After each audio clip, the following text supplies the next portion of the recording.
مسلمانوں، سب نمازیں خصوصاً بیچ کی نماز یعنی نماز عصر پورے اہتمام کے ساتھ ادا کرتے رہو اور اللہ کے آگے ادب سے کھڑے رہا کرو۔ پھر اگر تم خوف کی حالت میں ہو تو پیادے یا سوار جس حال میں ہو نماز پڑھ لو۔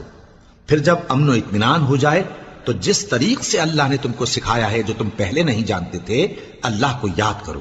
اور جو لوگ تم میں سے مر جائیں اور عورتیں چھوڑ جائیں، وہ اپنی عورتوں کے حق میں وصیت کر جائیں کہ ان کو 1 سال تک خرچ دیا جائے اور گھر سے نہ نکالی جائیں۔ ہاں، اگر وہ خود گھر سے چلی جائیں اور اپنے حق میں پسندیدہ کام یعنی نکاح کر لیں تو تم پر کچھ گناہ نہیں، اور اللہ زبردست ہے، حکمت والا ہے۔ اور مطلقہ عورتوں کو بھی دستور کے مطابق نان و نفقہ دینا چاہیے، پرہیزگاروں پر یہ بھی حق ہے۔ اسی طرح اللہ اپنے احکام تمہارے لیے بیان فرماتا ہے تاکہ تم سمجھو۔ بھلا تم نے ان لوگوں کو نہیں دیکھا جو شمار میں ہزاروں ہی تھے اور موت کے ڈر سے اپنے گھروں سے نکل بھاگے تھے؟ تو اللہ نے ان کو حکم دیا کہ مر جاؤ، پھر ان کو زندہ بھی کر دیا۔ کچھ شک نہیں کہ اللہ لوگوں پر مہربانی رکھتا ہے، لیکن اکثر لوگ شکر نہیں کرتے۔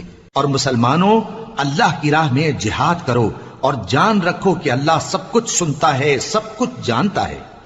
کون ہے کہ اللہ کو قرض حسنہ دے کہ وہ اس کے بدلے اس کو کئی گنا زیادہ دے گا؟ اور اللہ ہی روزی کو تنگ کرتا اور وہی اسے کشادہ کرتا ہے، اور تم اسی کی طرف لوٹ کر جاؤ گے۔